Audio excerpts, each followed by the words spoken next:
Hi, this is Ross Payton with Roleplaying Public Radio. This is RPPR episode 105. I love it when a plan is agreed upon. And with me, as always, is Mr. Tom Church. Yes, I am here. Welcome to me, and I will not say anything about the voice today because it's a good day. Oh, yes, no. It is a very good day. We have some big news. First off, this episode is going to be about planning and dithering in player groups. I know you probably experienced this. And yeah, players are horribly indecisive. Particularly herding cats. Particularly if the players have just seen a movie where there's a planning scene in it. No. That's happened to me. So okay. No, not you? No. Well, we'll get into more of this later. You guys are always horribly indecisive. Ross, come on. Okay, but first off, news. We should. Yeah, why don't you tell your news? We've got big news. We have a new Kickstarter for Base Raiders. This is an adventure called Boiling Point. It is written by Peter Nielsen, a.k.a. Tadanori Oyama, on the RPPR forums. And great guy. Yes, great guy. He's got a great adventure. It is actually a continuation of Task Force Darknet, which was the exclusive adventure for high-level backers of the original Base Raiders Kickstarter, but we've taken that material, expanded upon it, and added a whole base to it. So now you have to find where the base is, then you have to go in there, and then you find there's alien shark people, because it's an underwater base, so of course there's Ross, alien shark people. You had me at hello with the shark people. Yes. That's all you had to say. Yeah, clearly. Actually, Ross, you could have just said, it's like Boiling Point, it's Jawsome. Yeah. So you can see the link on our website. We have maps, we have artwork. It's in the text is already done, where it's in editing and layout. And as soon as the Kickstarter is completed, every backer will receive a playtest draft of it. And then after we get some feedback from that, we'll revise it, perfect it, and then release it in PDF and print. We have stretch goals for it too. Which will include, there will be a stretch goal for Caleb writing death trap material for Base Raiders. That's right. Caleb can create original death traps for your Base Raiders campaign if you help support. He wants to kill your players. Yes, in highly creative If ways. you just look into his eyes, you see soulless eyes of a killer. Wow, I'm sure he'll appreciate that when he hears that. I think he will too. So if you want some Stokesian death traps, you need to get in on this Kickstarter. So send your money. Send your money for death. Please donate. It's only $8 for the base, or $15 for the deluxe PDF, which has all the other supplements I've released so far for Base Raiders. So, anyways, yeah, awesome stuff. Stuff. And we'll of course have actual plays of it, and we will, they will be actual plays. Ross, really? Are we going to do that? Yeah, no, we're going to. Wow. I'm going to force you guys to play Base Raiders again. I know. Holy crap! Yeah, I know you hate it so much. I mean, superheroes and all this. God. And mutants and monsters. I mean, you really hate that stuff, don't you, Tom? Yeah. I just got to tell you, Ross, if we're actually able to negotiate with a couple of the shark people, get them on our side, I'd probably hate you forever. Because I hate that sort of thing. Yeah. I know, actually, that is a distinct possibility. So I will have to go with that threat of you hating me forever. Well, not much would change. The dynamic is pretty secure. Yeah, no, it is. So why don't we get with the major topic at hand, which has come up recently. Well, actually, it's come up a few times, but I think someone in one of the comments of an episode, I can't remember if it was a main podcast or an actual play, suggested we talk about planning and dithering, because I think it was duality, when you guys were trying to break into the green zone on the colony planet, and you couldn't figure out your play, and some listeners were like, oh, this is taking too long. Well, to be fair, we are actually... Us, the players, are not actually espionage infiltration experts. Except for Caleb. Except for, obviously, because Caleb, when I left the room to use the restroom, Caleb explains the real plan. And as you listen on the actual play, then the players are like, oh, okay, here's how we do it. And that's all. But not every group has a Caleb. And the problem with planning, or the common trope for me, the common experience for me, is the players have some sort of task that is... lots of obstacles in the way. Well, it's something that they have the luxury of planning ahead of time. It's not like they're not being ambushed. No, they have to go out. We have a goal. Yeah, and we know what it is, but it's not a simple, straightforward thing. Right, and it's not an immediate thing. So the question is, so how do we do the thing? And my common experience is that the players will tend to start talking about it, and then they either go in circles, or it just players seem to be horribly indecisive about things. Maybe I'm biased because I'm a GM And I think more often than not they are. I mean, occasionally, I've gotten a group that they click so well that like they can kind of predict each other's thoughts and ideas. But yeah, most of the time it's But players are they get lost in the planning. Right. Well, players are like stereotypical men in romantic comedies in that they cannot commit. They're like, oh, well, we could do this or we could do that or we could do that or we could do this. Okay, we're going to do this, but how do we do it? Like that or like this? And it's on and on and on and on and on and on and on and on. And no one actually agrees to do a thing, or even not even like, let's vote. Who wants to do this? Who wants to do that? Who wants to do this? And so the problem is after a certain point, you lose momentum, and then the game just collapses in on itself. Okay, that's a common experience, but that's not the only one. The other time, which I have experienced several times, is the GM sort of quashes any planning whatsoever. The planning, you start to sense, hey, the plan they're actually talking about doesn't quite gel with what I have planned. Well, the game's like, no, you do this. All right, so you all go out. Okay, so you get to your safe house. All right, should we sneak into the facility or should we just like shoot the missile launchers and storm it? All right, so you guys storm it. Wait, whoa. Everyone's players like hold on, we haven't decided that. And that also sucks because if then the plan, whatever the GM chooses for you, falls apart. Sometimes the GM is the one who gets impatient. Yeah. Well, the GM always gets impatient, in my experience. But he gets impatient to the point that he drops a hammer on him. Yeah. And so you have the two extremes: the endlessly dithering, never get anything done, versus the GM forces you into a thing and everyone hates it. And of course, as always, you're looking for the sweet spot. Yeah, you're looking for the sweet spot. And how do you get that? And there's so for me, personally, my philosophy is like, let the players talk long enough that they decide at least on the broad strokes of the plan. Like, okay, are we going to sneak in or are we going to attack? And if they did, or were you going to try and do a social engineering thing and go undercover?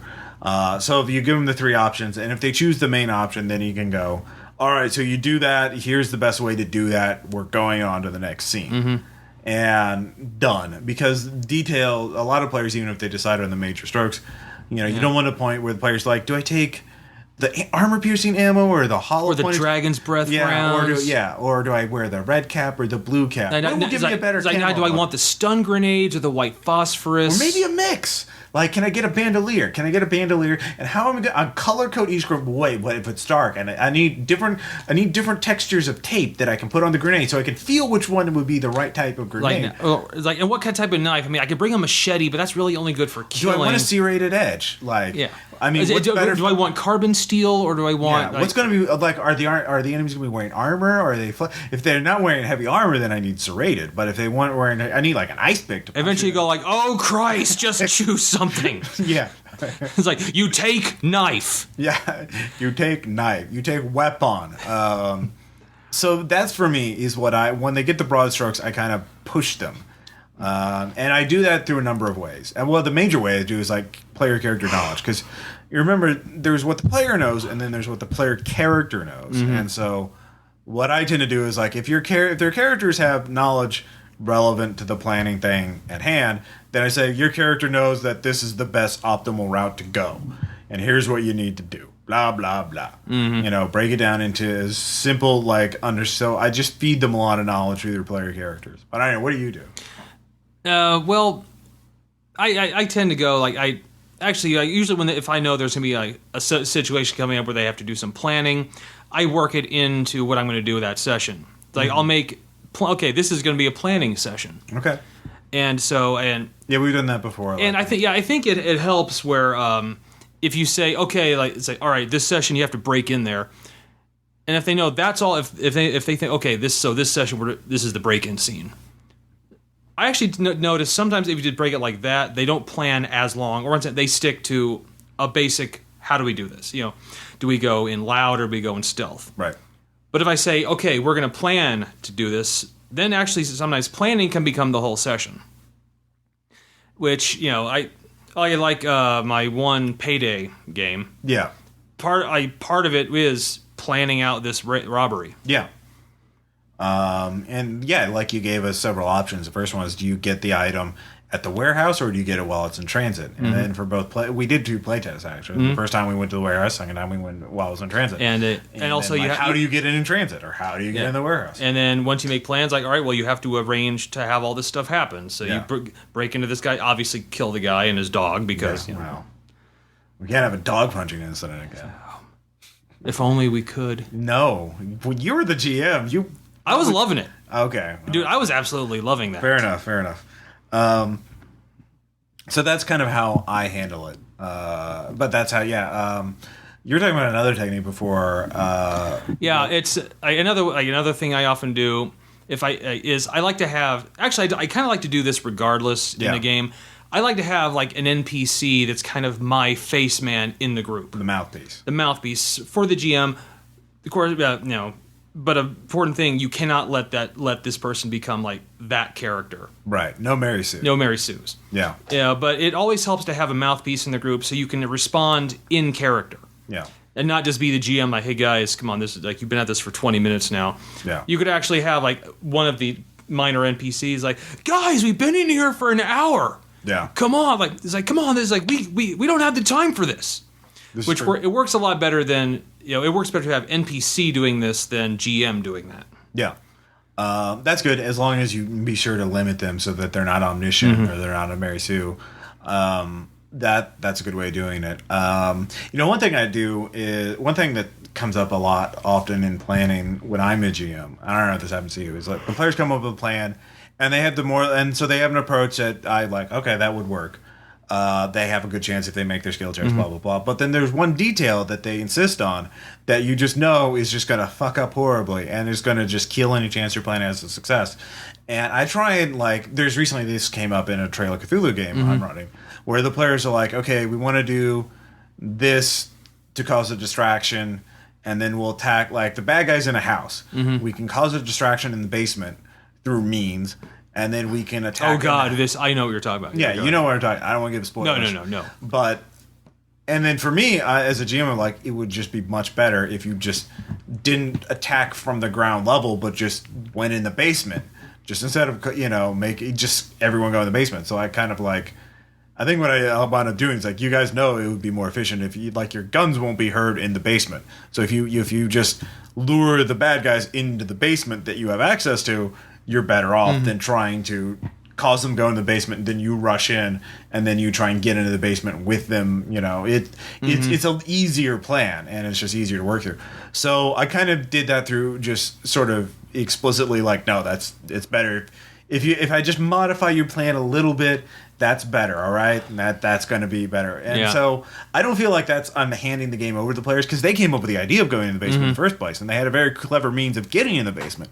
But there are times I don't think it's overstepping the GM boundaries to just tweak player plans.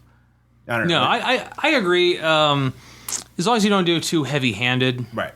It's always the stupid little details. Because a lot of times what you as a GM know, you have a different picture in your mind than what the players know. And so you have to try and get those two approximations in line with it. Yeah. But anyways, yeah. Yeah, I've done the same thing. Once again, it's always with a light touch. Always let them come up with the plan. Yeah. And then you as the GM, you can even couch it in all right, well, if you have a soldier is one of the characters, well, this one time you had to go, you had to do some kind of breach into a stronghold that it was actually easier to go in through the basement rather than through the front door. Right. As long as you can give advice but don't, I think that what's important, don't let them think it was your idea. Right. Let them think that you came up with a great plan. Here's just some tweaks. Yeah. And I don't think that's being too easy for them, because even if they have a great plan, I mean, in most games they have to still there's a randomized chance of failure if they fail a skill check. Dog punching. There we go. Yeah. And again, for the listeners who aren't aware of this dog punching incident, that was from a Call of Cthulhu game Tom ran, where player characters were trying to kidnap a guy, but in broad daylight in a suburban neighborhood. And he had 2 German Shepherds in there. And the player characters didn't have a silent way of dealing with the dogs, so they tried to punch the dogs to death. And they kept missing, and the dogs kept hitting. Yeah, so they were being mauled to death slowly by the dogs, because the dogs were just nibbling them away with like 1 point at a time.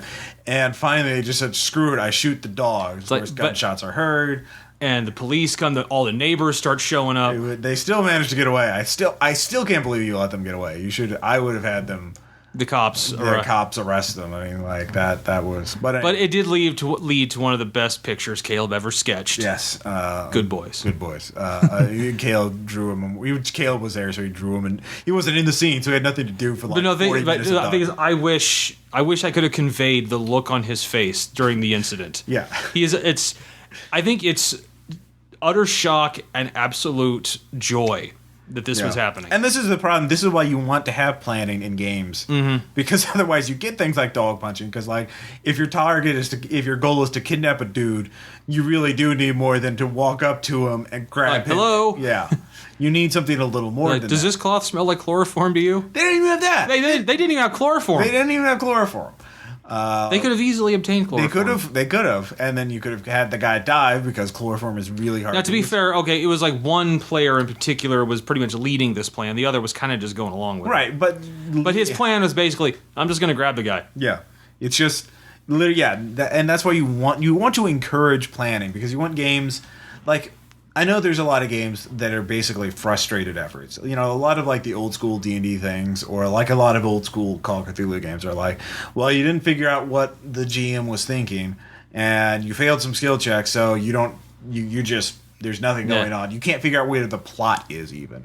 And so I hate those kind of games where you don't know if you like, oh, you're in a dungeon. Well, you find you can't find the secret door to the actual boss room. And so the player's like, well, we've cleared every room in here. Yeah, what do you do? And the GM's just like, he thinks it's fun to have a poker face and not tell you where the fucking boss is.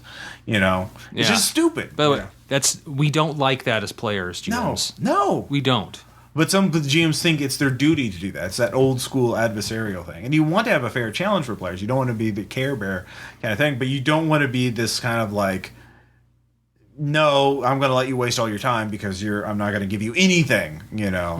That's just but anyways, so you want to encourage planning, because planning helps to reduce that kind of frustrated, wasted games where nothing. I've also discovered, like, if players actually do some planning, they feel like the plot you made is more theirs. Yeah. No, that's a good point. Yeah. I love planning sessions as a player, because it's not just you're not just going along with the scenario the GM came up. This is now your scenario. You have initiative. You have the chance to make an impact, and that matters. And so the problem is, you see, for me as a player, I have no problem coming up with plans and executing them. I'm just like, all right, let's do this and try it. I've noticed that. Yeah, but other players aren't like that. Like, that's kind of the rarity, I think, is a lot of players are very indecisive about this. I mean, herding cats comes to mind, you know? Yeah. So why do you think that is? I think in some cases it might be a little bit, if it is indecisiveness. Like, well, any regular listeners, like Aaron, especially recently, Aaron has actually thought up of some pretty interesting plans. Yeah. But I think his only problem is I don't think he commits to them. Yeah. I mean, he thinks up, and I've been in games with him where when he lets out this idea, I'm like, holy crap, that's a good idea. But I mean, what I mean, if you guys think it's okay, he'll say that. Or, yeah. I think it's a lot of it is just they don't believe that they can actually plan something like that. Like they don't believe that.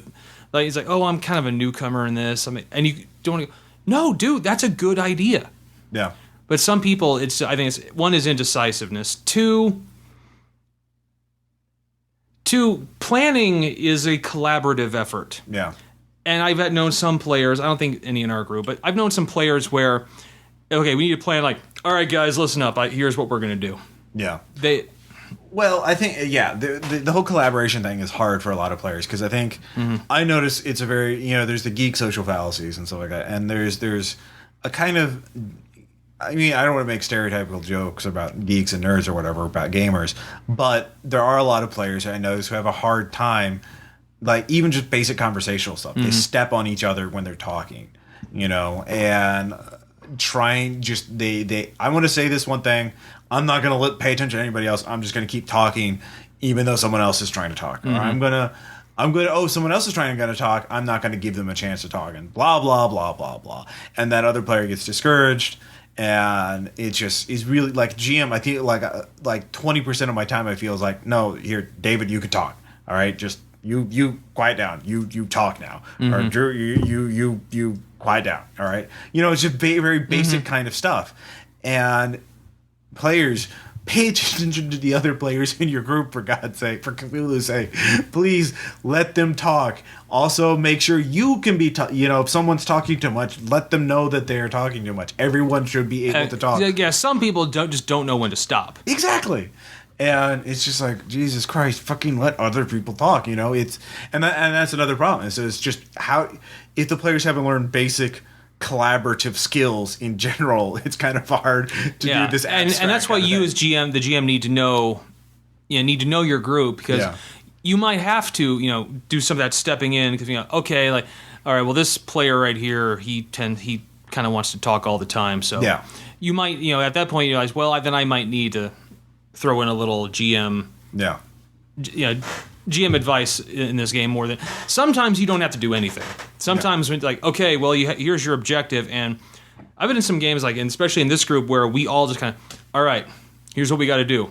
Let's all put our heads into this. Yeah, if you know your group, you trust each other. You can do a planning session a lot easier than a bunch of new guys. Yeah, I mean, certainly if the group has a good dynamic, that makes a lot of effort. You should try and help encourage that kind of dynamic. I mean, say things before games. Try not to single out individual players for bad behavior, but just kind of actually, incidentally, I'm going to be running my payday game in December when I'm going to Seattle again. Okay, and I'm going to run that scenario for one of my friends, but then he's going to bring in like 4 other guys that I've never met before. Oh yeah, and that's, as you know, that first payday game, half of it is just a plan. Yeah. So I'm actually probably going to have to... I knew that when I brought that game to this group, I could just, all right, and just shake things up and go. Yeah. But that one, I'm going to have to change my game up probably. Yeah. Because, well, he says they're really experienced gamers, and they get along well with each other, but they don't know me. Yeah, this is true. And, I mean, that's the other thing, is like planning is... certainly doesn't have to it's fun to do planning sessions, but plans have to happen within a session. You have to kind of figure out how much time you want to devote to that. So like for when you're running payday for a group with me or Caleb in it, we can come up with a basic plan pretty quickly. And not only that, but you come up with a plan and execute it quickly. Yeah. One thing is break it up into smaller plans. Like the goal is to steal the item. But for that, you need this, you need this, and you need this. So the first step is we want to get in the warehouse. All right, so we need to get the guy's ID. So we need to go to his house.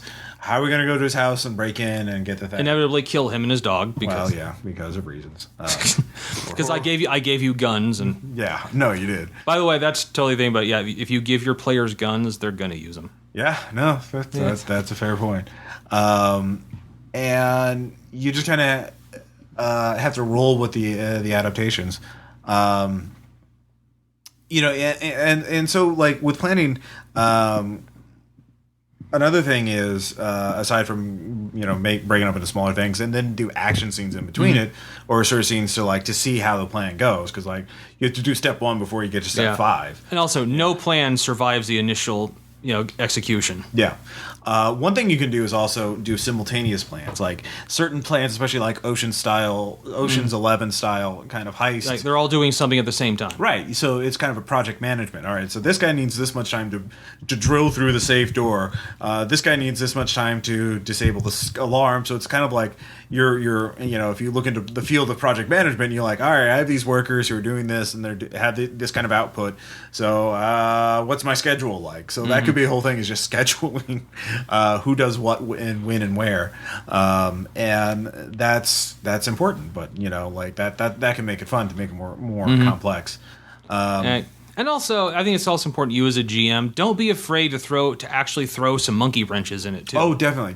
It can't nothing. Like you said, nothing. So no plan survives initial contact with the enemy. I've been in a couple of games with other GMs who we've made a plan, and he was but once he made it, he was like afraid to. The GM was afraid to deviate from it. Oh yeah.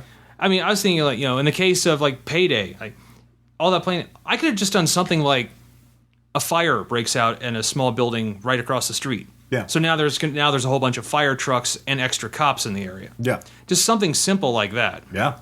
No, that could. But yeah, you've also you don't you don't have to totally screw them over. Like it's like okay, like get to the warehouse. Like oh well, there's 6 SWAT teams there now. Yeah, I mean I mean that's just saying no. You can't shut the players down. But definitely as a GM, don't be afraid to. Don't be afraid to throw a monkey wrench into the plan. You have to. You have to at a certain. I mean, like to a certain degree. I mean, you don't do the 6 SWAT teams, but you have to like what the players know, what the player characters know about their assumptions about the plan in order to work cannot be 100% correct. I mean, they just never works out that way. You know, like the guy has the ID card, but it turns out. No player character will look like him, you know. Yeah, or it only opens 2 of the 3 doors you need. So you have to figure out a way through door 3. Or you're expecting 3 guards, and just on that night there's 5. Right, you can only page 4. Exactly. Fucking hell, goddamn. So, by the way, wouldn't you love to be like the guy for working for the security companies taking those calls?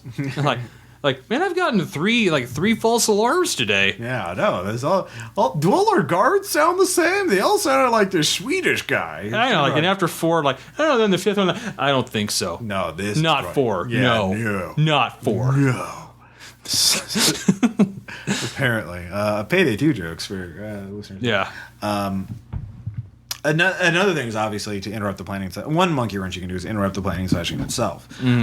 Caleb did this, which we'll get into more in our anecdote session, because we were planning the thing in a Delta Green game he was running, and so Caleb took the a tip from Raymond Chandler, I think, which is when in doubt, have 2 guys with guns kick in the door and start shooting, which basically happened, and.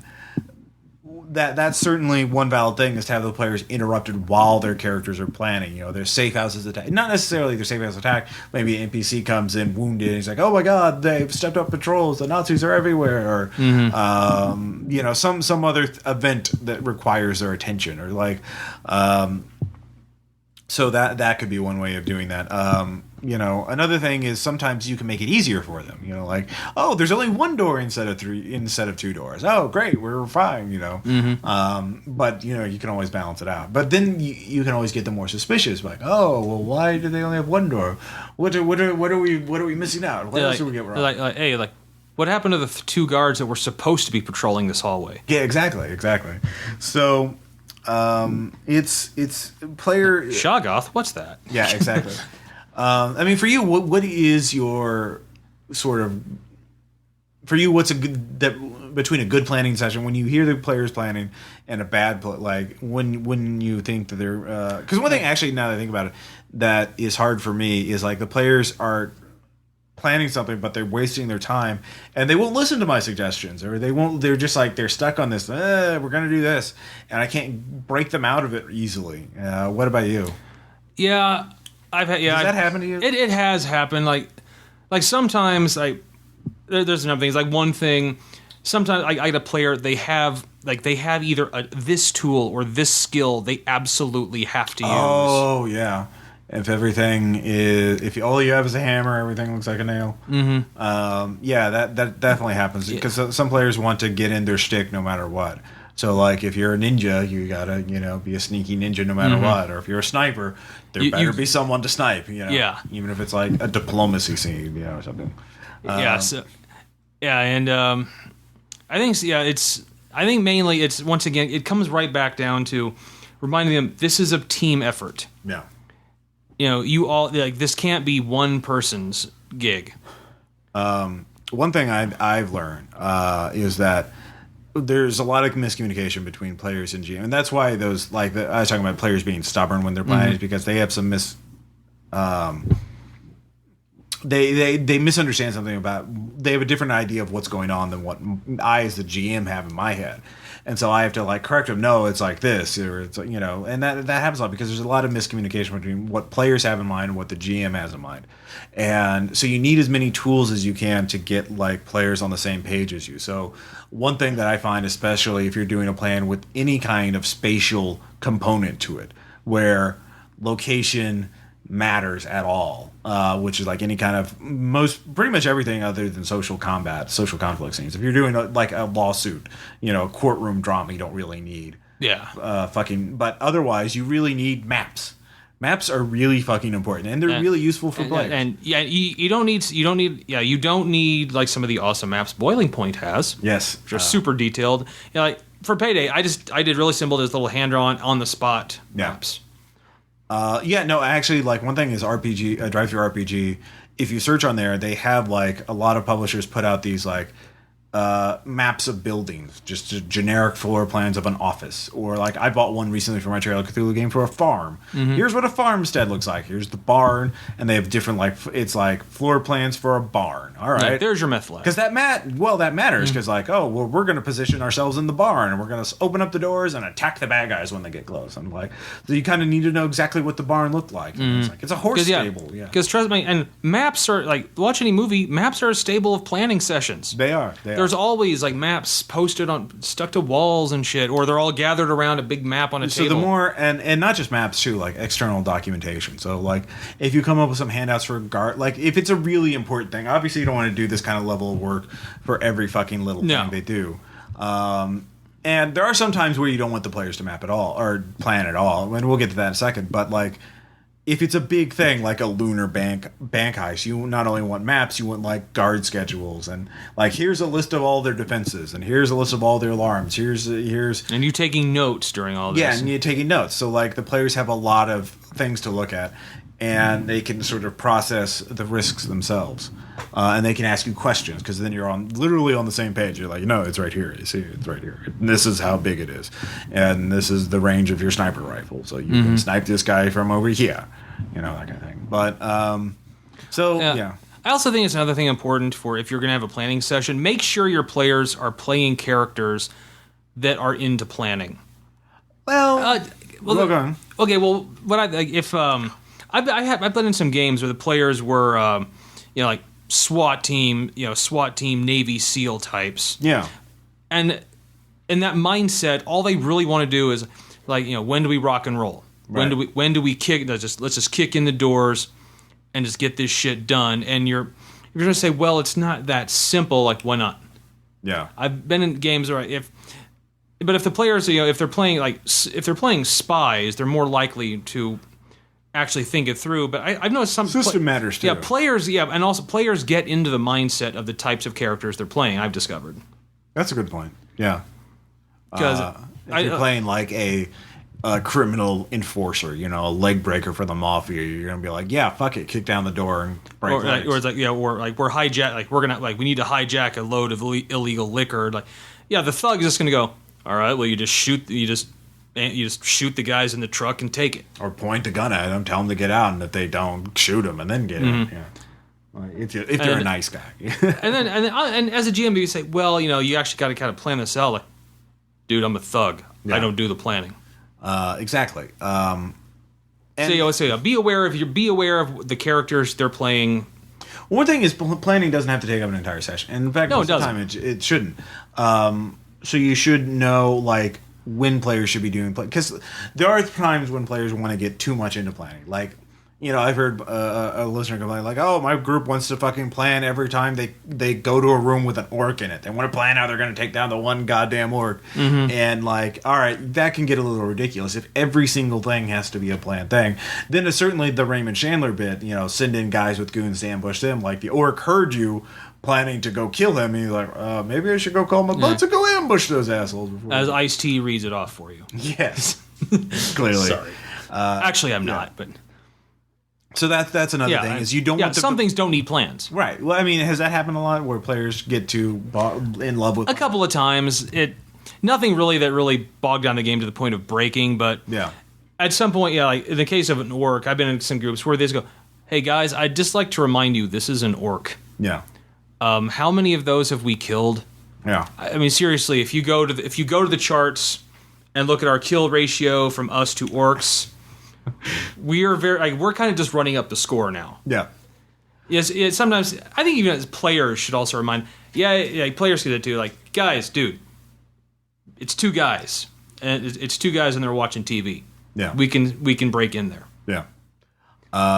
There's certainly that, and certainly a lot of times, like I'm running Master Nyarlathotep in Trail of Cthulhu right now, and sometimes the players like get caught up in like, all right, we've got these 3 leads we want to find out about. You know, we got this clue, we got this clue. They're all in different parts of London. You know, spoiler alert, they're in London now, and that sometimes they're like, well, who wants to go where? Who wants to do what? And they're like, I don't know. Because now they're at the part of the campaign. And to be fair, they have some right to have some trepidation about it. Because, like, if they go to the wrong place and ask the wrong questions, they could get killed, you know. Yeah. Which can happen, much to my amusement. But, you know, it's not fair to them. So it's kind of I'm kind of in a dilemma right now about planning. Because, like, now they're at the point where, like, it really matters if they split up or not to look up clues, because it might be just an innocent one person with important information about their investigation, or it could be, you know, a cultist who wants to murder them, or Charlie Chaplin. Yeah, or Charlie Chaplin. So they have to spend a lot, but they can't be paralyzed by like, because I don't want to spend like half an hour like, oh god, what are you guys going to do? Just pick a clue and go with it. So. Yeah, it's certainly a dilemma. Yeah, and also with plan, you don't want to do plan every time because players will get tired if the same thing keeps happening over and over. Oh yeah, no, you have to keep it varied. You cannot have ambush. If they take too long, always ambush. If you come up with these rote responses, that's terrible. You need to keep it varied and reward them occasionally for taking risks, or for, you know, just give them random rewards. For, just screw up their Pavlovian sense, you know, make it their Skinner box sense. They're like, what do I do to get reward now? I don't know. You know, just mess with their heads. Yeah. I don't know. Maybe that might be a lesson to do. And also, once again, remember the cardinal rule of gaming. What? You're there to have fun. Oh. And actually, and if you notice, if the planning is making the game, it was different. I thought it was kill the players, see them driven before you, and hear the lamentations of their NPC associates. No, that's MMOs. Oh. Yeah. But yeah, if you notice that if you have elaborate planning sessions and no one's having fun with it, that's when you know that's. Again, I seldom do entire sessions. I try and like the players. Well, we've really only done one pure planning session. Oh, we've done several. Well, the one that sticks out is the bank heist. Well, you also spent a whole session figuring out how you're going to deal. And here's a new Arcadia with the big wheel fight. I wasn't there for the big wheel fight. Yeah, I was arrested. Yeah, you were arrested. But the players literally spent an entire session like trying to get allies for it and figuring out how they were going to take the fight. Thanks, son. I could have been there with them planning, but you had to arrest me. No, it was literally your backstory of you being a wanted criminal. Well, that's hardly here nor there. Except it's entirely. Yeah, no, it was the whole reason. And you could have run away from the police. You chose to. You surrendered. You did. At the end, I actually still support that decision. It's fine. It was a good role playing decision. Yeah. And it worked out fine in the campaign. That's why you weren't in there to fight. Son going all Hank Schrader on me. Yes. Blame your son. That's it. I see. Blame your NPC. I was proud of him. All right. Fair enough. So, I don't know. I like planning as a player, and I like seeing it as a GM. And when it goes well, it's some of the best stuff in gaming because it really rewards players for foresight, for taking intelligent risks, not just stupid risks. Because, you know, a lot of gamers, I think they're just gambling. They're like, I'll do this. Do I get a good result? All right, well, I'll go do this. They just kick down doors until they get something they want. Yeah. And even in Call of Cthulhu, it doesn't make sense because, like, you could make the right play in Call of Cthulhu, but you still don't get the clue because you failed the spot hidden check or something. And, you know, what can you do? So, when you plan well and you reward players correctly for having a good plan, I don't know, it just all comes together. That's it. I love it when a plan comes together. Yeah, and is agreed upon, you know, through collaboration. I think that's the main thing. is, aside from dithering, is communication skills. And that's really what players. If you're having problems with planning, it might be more communication than the actual planning. Mm-hmm. So that's, I think, probably a whole topic for another episode is player communication. How to get players to actually talk to each other and not over each other, which I think is really common. I mean, I don't know. And also, have them listen rather than just wait for their turn to talk. Yes, that is a huge thing. It happens a lot, and because they get stuck on the road, or they're not paying attention, or they're on their phone.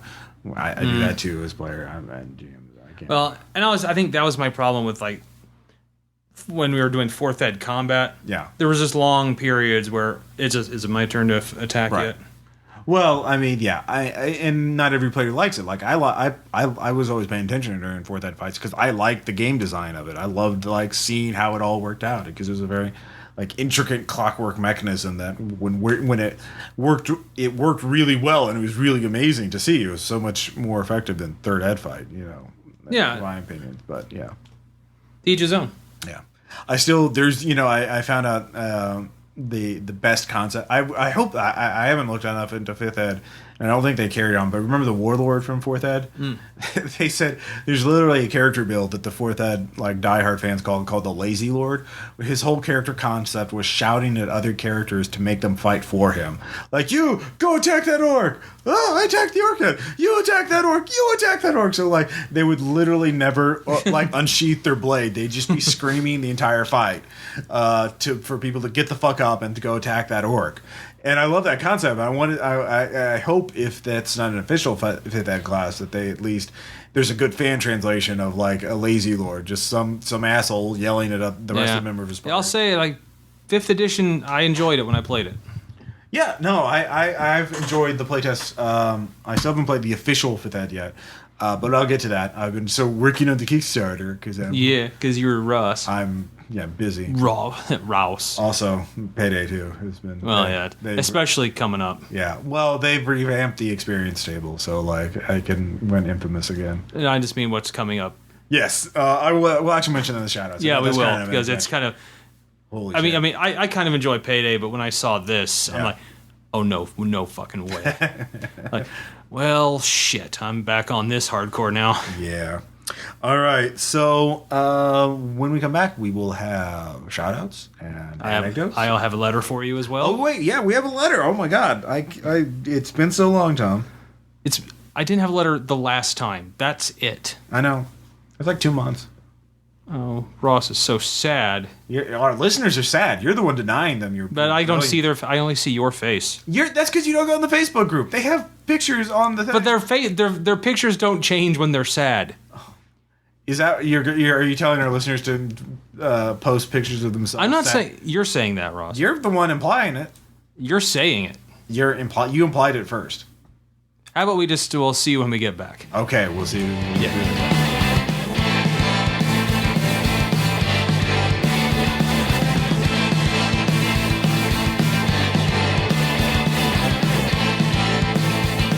.21 gigawatts, Marty. Let's go back to the fucking future.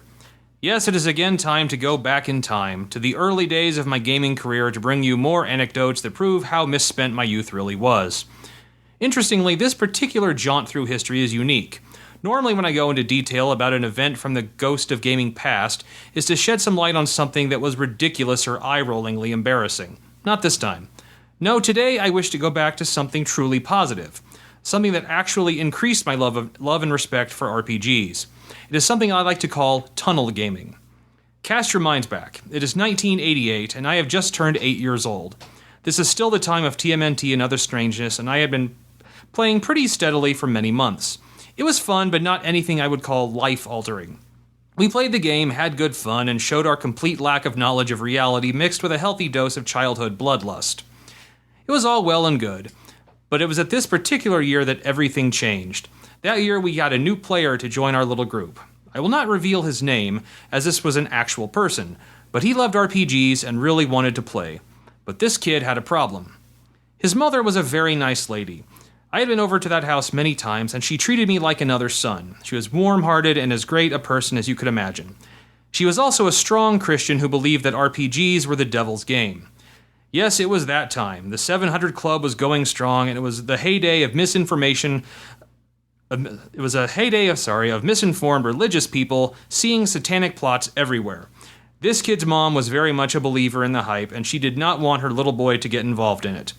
This kid knew that games were harmless fun, and he really wanted to get with a group. This is when the tunnel gaming started. To get this kid into our games, we had to employ subterfuge. Gaming at other houses wasn't an option. This kid's mom was on that mysterious parent wire that seemed to connect all parents. We knew that if we played at another kid's house, it would be reported on the wire. We couldn't have that. So we had to find a place to do our games. Luckily, we found a spot. It was an old concrete drainage ditch in the city park. It was big, secluded, and almost always dry in the summer. That became our gaming hole, the place we always went to when the forbidden gamer came with us. When he couldn't make it, we gamed at other people's houses, just as most kids did. But it was those games at the tunnel that really stood out. We were just kids, so our idea of breaking the law was breaking the only laws we knew, which were our parents' rules. And looking back on it, the games at the tunnel were always more fun. I think it is the same feeling young people during Prohibition felt when they got into a speakeasy, or when teenagers successfully bought a pack of cigarettes while under 18. We were breaking rules that seemed to hurt no one. It added a thrill to gaming that I never really experienced anywhere but there. I really believe it was that thrill that helped solidify my love of gaming into something I do 26 years later.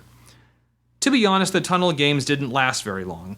After that summer, his mom seemed to realize that what we were doing was just a harmless activity, and that mutant animals in New York was hardly worshipping Satan. There was no need to go back to the tunnel after that. Oh, we tried it a couple of times, but the thrill just wasn't there. There was no way a legal bar could compare to an illegal speakeasy.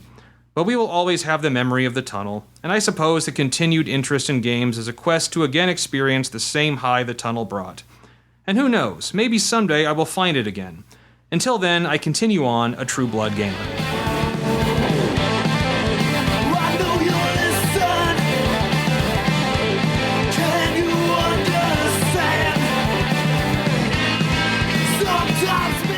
And we're back. We are. That is, I wonder how many other gamers out there have tunnel stories or tunnel gaming stories. I know I remember playing in storm drains when I was a kid too. Everyone did. I didn't. Well, those that had storm drains accessible. A lot of construction sites too. Oh yeah. Because we were totally responsible. Yeah, no, it was caulking things and setting the caulk on fire and throwing. Yeah, making messes of things. Yeah, or lighting whole books of matches on fire. I don't remember that. I'm sure I did. Childhood, so much fun. Well, this was before before we got Nintendo fully. Yeah. Well, it was for me. It just still suburbia, nothing much to do, and being chased out of the house. So No, my parents didn't do that. Once we got the Nintendo, it's pretty much. Well, I guess I know where my fate lies. Yeah. Growing up was different back then. And speaking of back then, let's have some shout-outs. The first one will be something about back then. By back then, I mean World War I. Oh, yes. Storm of Steel. Over there. Ernst Junger is the author. He is autobiography. He was a German officer in World War I, infantry, and he writes his experience of being wounded like over a dozen times, got several Iron Crosses, and it's interesting because he's very honest about his emotions during the war in terms of like, oh, it was exciting. We were over the trench. Like he would actually go over the wire to go sneak up on the British trenches just because he was bored. Like, hey, let's go over there. It's kind of like Counting Coup, Yeah, exactly. It was very much just like, let's go show off. And it's a very fascinating book for a lot of, because he does talk also about the horror of war. Just like, yes, we were in a ditch and the no man's land was a field of bodies and body parts, and when we dug down, we encountered the people who died 2 years ago trying to take this field, and just like and a lot of it, like the artillery is like the major character, and not just every single page is like, we were bombarded, we were hit with drum fire, we were hit with this, these shells were exploding around. Yeah, they pretty much. I've heard that. Yeah, they said like the artillery was basically that was the enemy, not soldiers. Yeah, it's not only until like 100 pages in that he actually has his first battle where he can see the enemy and shoot at them. Like, and he's like, oh my god, this is the kind of war I thought of, maneuver warfare, and like fighting them, and like he was excited because he actually got to shoot at people instead of just being bombed or bombarded. It's a fascinating book, and I'm almost done with it, but I thought I'd give it a shout out, especially because Horrors of War is still on Kickstarter, and Scott Glancy has done his stretch goals since they met their major goal for it. And the big one is, I don't know if they'll make it or not, at $32,000 they will release 2 books, and everyone who paid into it gets both books. So they're at $18,500 as of this podcast. So come on, you guys, I know you can do it. 16, 17 days left, so I got about 2 weeks to raise $16,000. So I hope I'm the best. They don't have PDF support yet, so... Hey, come on, Koch brothers. Support a good cause for a fraction of what you give for other things. Yes. All right, yes. Give to a for-profit corporation. That's charity. Well, it's for the arts, you know. Yes. For America. Yeah, it's about America. Yeah. It's one of America's more proud moments. The parts that we were in, you know. Well, better late than never. All right. All right. You had something. Yeah, this is a game that's it's on Steam recently released. Desera Gamersgate. It's everywhere. Yeah, it's Five Nights at Freddy's. Five Nights at Freddy's. Which it's one of those indie games that it's an actual finished game. Yeah. Which, good job. I've bought way too many that's in progress games. Early access? Yeah, that are kind of, wow, you don't have 80% of this stuff in there, but you're still selling it. Yeah. But this one's finished, and it's a good horror game. It's a horror game, and it's very simple controls, but they really succeed in making it tense. What is the premise of Five Nights at Freddy's? Well, you are a security guard in like a Chuck E. Cheese type place. Freddy's. Yeah, Freddy's. And the animatronic animals that are part of the restaurant tend to move around at night. Yeah. And they see you as an animatronic animal without a suit, and they try to put you in one. Yeah. Which would kill you. Yeah. And they try to do it. Yeah. And all you can stop the with is cameras and 2 doors that close. Yeah. And it's creepy as shit. Well, you also have limited power. With very limited power. And if every time you use the cameras or you close the door or use the lights, the power goes lower. If you run out of power, you just sit there in the dark. And you hope you get to 6 a.m. and you don't pass it. Yeah, you don't get killed by. Yeah, and besides you don't see them move.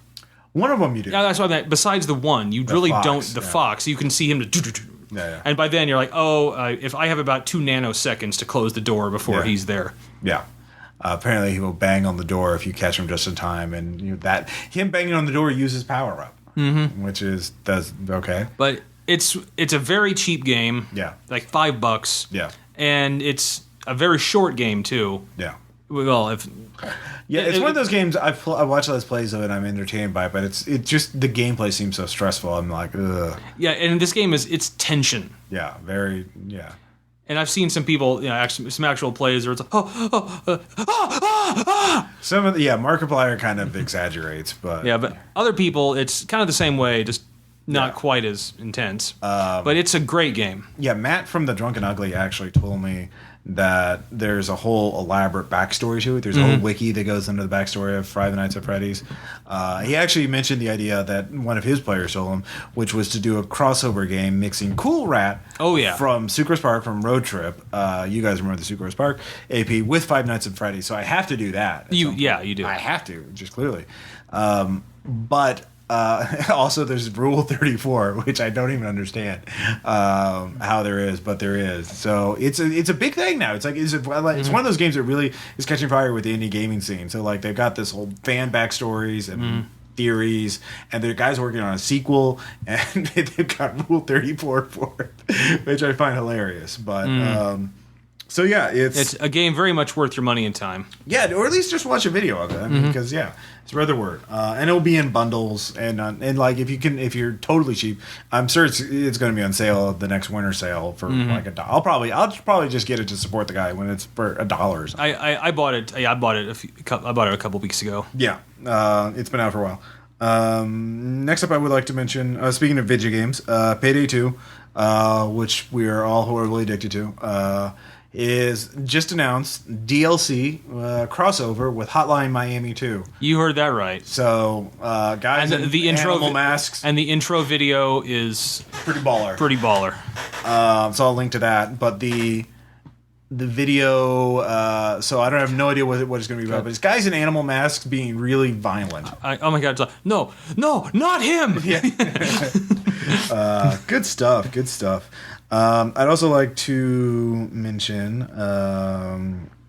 Well, actually, you had another shout out first. Yeah, speaking by to go off from Five Nights at Freddy's. Yeah. There's also the art. Yeah, people are doing all kinds of fan art. Yeah. Which leads me to my next one, which is the the artist on, like, some of you who have been on my Facebook will see these pictures I'm posting for a story I'm writing. One artist has done all of them, and she's on Fur Affinity. Yeah, and she is amazingly talented. She goes by PAC on the site, and all of her her work is just awesome. And she's rates, if you want a character portrait for a game, she charges doesn't charge much money, does amazing work. Okay. So I will link to her commissions page. Yeah. But she is definitely, if you're looking for just a piece of, like, a character art particularly, she's amazingly talented at. Good. So definitely give her a look. Cool. And I'd like to mention a movie that I've seen recently. I've seen parts of it way long before, but I finally got around to watching the whole thing. Coffee and Cigarettes. I've seen a Jim scene Jarmusch movie. It's a series of little short scenes about people having coffee and cigarettes, and like they have various really talented actors. It was filmed over a period of like 20 years. Started like 1985, didn't finish until like 2003. And I've seen the one with Iggy Pop and Tom Waits. Yeah, that was actually a short film, and then he expanded it into like just a bunch of scenes of people. Like they have. The White Stripes, Meg and Jack White talking about Tesla coils and shit, and like, it's just, you see, I was working on it while I was editing levels for Delver's which is also going to come out soon for Steam. But while I was working on levels, I was watching the movie, and so you could it's something that's perfect. A lot of people I know watch Netflix or TV while they're doing something like that. I do that, yeah. And so it's the perfect thing to do that, because you don't have to be like 100% focused. It's not like Tinker Tailor Soldier Spy where you need to pick up every detail. But it's pleasant, it's entertaining, it has Bill fucking Murray in it. I mean, Bill fucking Murray. And Tom Waits in it. In different little What scenes. more do you want? Yeah. So it's really entertaining. It's on Netflix. I very much enjoyed it, so... Awesome. What else do you need? You don't. You need nothing else, Ross. One other thing is finally Shadows of Yog-Sothoth. As I mentioned, this is the first Call of Cthulhu campaign. I'm running Master Knight of Lothotep right now for a secondary group, most of whom were in Hex Hollow. All of them were in Hex Hollow, but it's just those four. Sean and Bill. Bill, of course, being a longtime RPPR player, and Melissa. And I'm using Trail of Cthulhu rules, but... I have added material from Shadows of Yog-Sothoth in, because there's a tie between masks and shadows.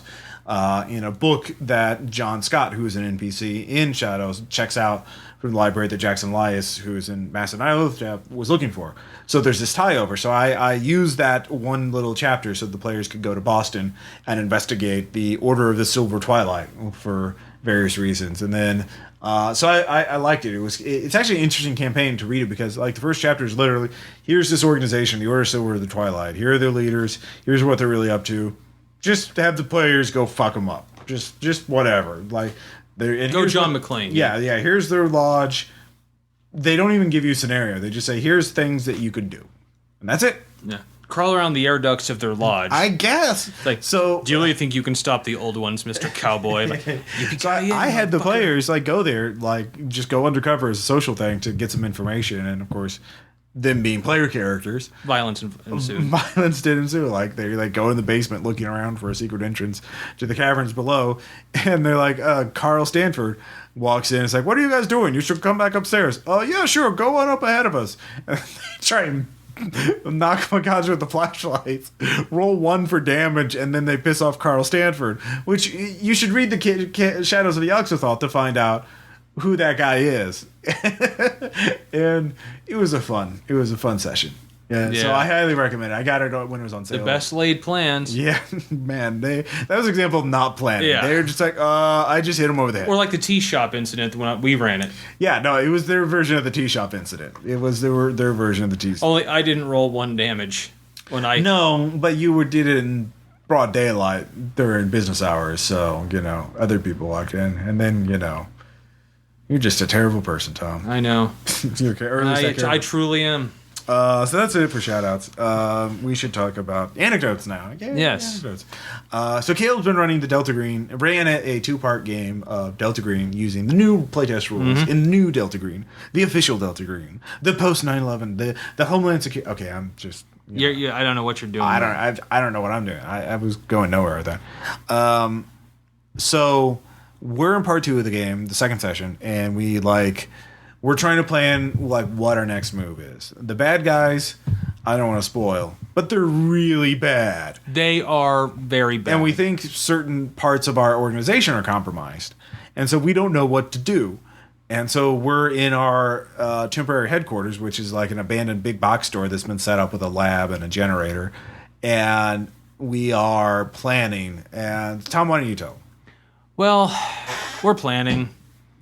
Think of our next move. I'm the forensics guy, so I'm looking for... I'm researching. Yeah. I am using science. And it's all going great. We're trying to figure out okay, God, what the fuck is going on?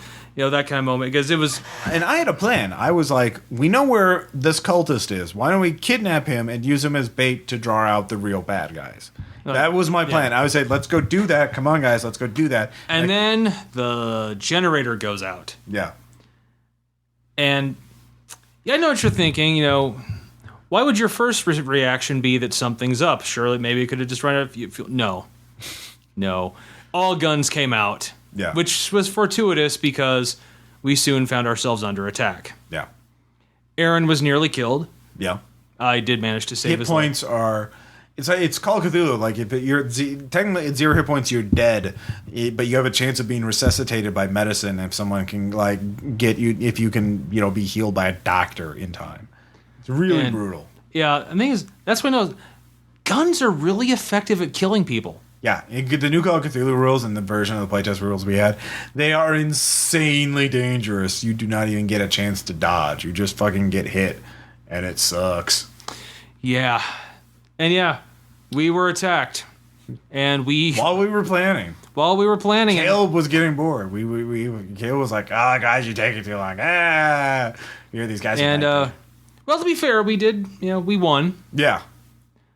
Dead by the skin of our teeth, and 3 of our players were knocked out. If you get to 2 hit points, you're knocked out. So David and I were knocked out. We got to 2.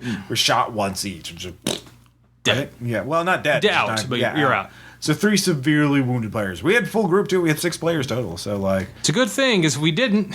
Yeah. And we actually captured one of the bad guys when we found out. But yeah, that was the first thing. So what do you think? Did that sufficiently sell you on Delta Green, Tom? Oh well, I was sold before, but yeah, definitely. Yeah.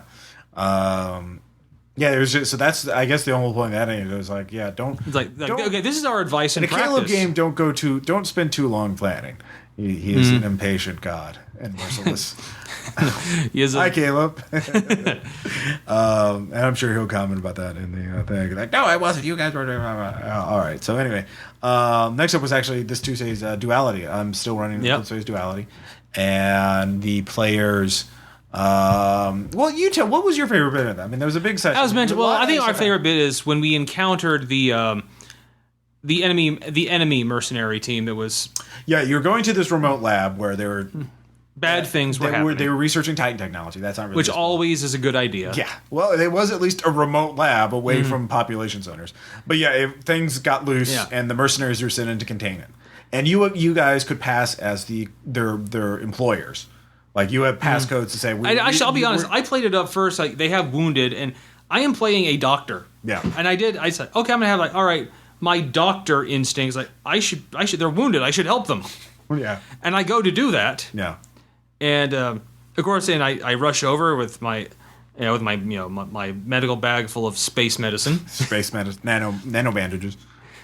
And And we kind of start, okay, like, I think everyone else is thinking, okay, we'll use these guys to get inside, then we can...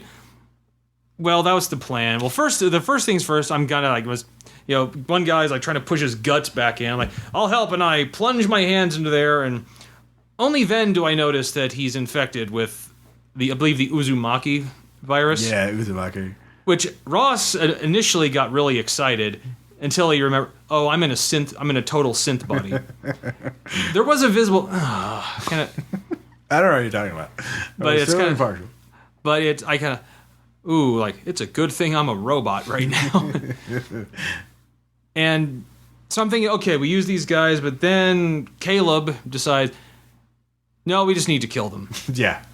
They're fighting. There's still an active Titan war machine fighting, and that the mercenaries are desperately trying to contain so it doesn't go to the population center. March on the city. I mean, it has exsurgent loaded weapons on it. Yeah, no, it's really bad. It's really bad. It's basically, I describe it as this big, massive thing that's basically eating part of the station. Here's a big piece of scrap metal, just puts it on, gong, gong, gong, gong, and now it has more. And so I think we fight it. Yeah. And then the moment it's down, and kill the mercenaries. Yeah, that is what happened. And I actually get into a gun battle with like the team lieutenant who's a sniper. Yeah. And I will say this: synth bodies are good to take damage in. Yeah. That whole get the free pain threshold or free ignore one wound penalty is nice. Mm-hmm. Plus machines ignore another wound. Yeah, no, it's nice. Because I had to do that because she was a sniper, and I got into point-blank range with her. Yeah, no, you got some big holes put in you. But not as big as the ones I put in her.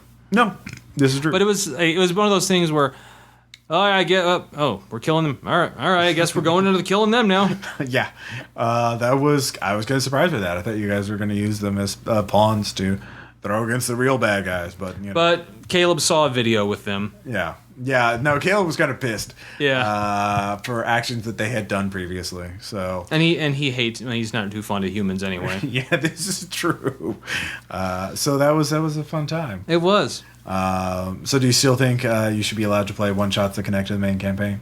Yeah, I do. Because the whole point was this remote lab. I had done previously. I'd done a one shot where the characters were workers for that lab, and then things broke loose, and the characters found out, oh God, what do we do? And then they find out, oh, we can't possibly escape. They'll come in and kill us no matter what we do. Well, we think so. There's like a 90% chance. So it's figuring like what they're going to do. I was not a gambling man. Yeah, like 90% odds. Like, release everything. Yeah, fuck those. Fuck the death squad that's coming in to kill us all. And I paid for it. Yeah, you did. I got killed. You did. And you made things more dangerous for your next characters to come through. So. But we fixed it this time. Kind of. We fixed it. Kind of. Yeah. So, okay, good enough. It's okay. Yeah, it's fine. But yeah, everything is fine. But if you're anyone who runs a one shot that's going to eventually lead into an actual campaign, that odds are I'm going to do something like that. Yeah. What is it, Tom? Why are you so inspired? Is it just luck, or is it just you feel that that's your personal goal? Are you trying to best yourself, or is it to make more challenging? Or is it Ross, you may as well ask, why does the sun rise? Why does the tide come in? It's just your nature. It's my nature. Okay. All right. Said the scorpion to the frog. All right, so with that, this has been RPPR episode 105. I love it when a plan is agreed upon. I'm Ross Payton. I'm Tom Church. And we'll see you guys next time. Support Boiling Point! Woo! Kickstarter!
warm at your feet,